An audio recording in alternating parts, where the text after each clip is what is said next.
আসসালামু আলাইকুম। আসলে এই পৃথিবীতে আসার সিরিয়াল আছে, কিন্তু যাওয়ার সিরিয়াল নাই, অর্থাৎ মরার কোনো সিরিয়াল নাই।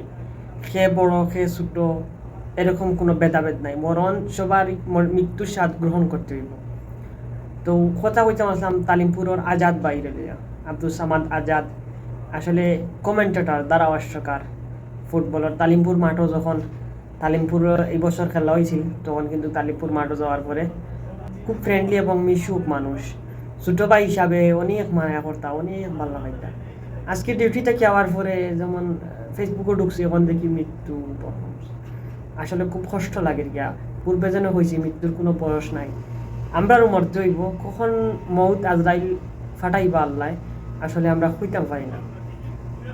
খুব কষ্ট লাগে গিয়া।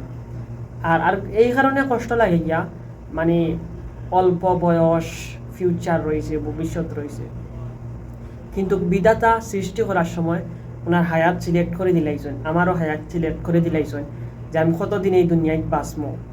আসলে আল্লাহর কাছে দোয়া করি, আল্লাহ যেন আমার বাইরে জান্নাত নসিব করেন। আর খুব ভালো মনের মানুষ আসলা, খুব ভালো একজন মানুষ আসলা। এই ফুটবলের ধারাভাষ্যকার হিসাবে আমি আসলে যখন আজাদ বাইর লগে বা আব্দুল সামাদ বাইর লগে তালিমপুর মাঠও বেশিরভাগ দেখা হয়েছে, এরপরে খুব কম দেখা হয়েছে, কিন্তু খুব ভালো সময়টা পার করছি তানোর লগে। আর খুব মানে মিশুক মানুষ, একে খুব ভালো লাগতো। আর অনেক সুন্দর ধারাভাষ্য দিতে তাই, আরবিতেও দিতে পারতাম।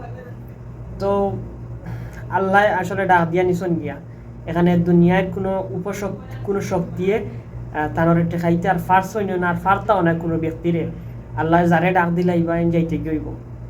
তো সর্বশেষ পরিশেষে একটা কথা কই, আল্লাহ যেন তানোরে জান্নাতুল ফেরদাউস নসিব করেন, জান্নাতের সর্বোচ্চ উচ্চ মাকাম দান করেন। আর আমরা সবাই খাস করি তানোর লাগে দোয়া করতাম।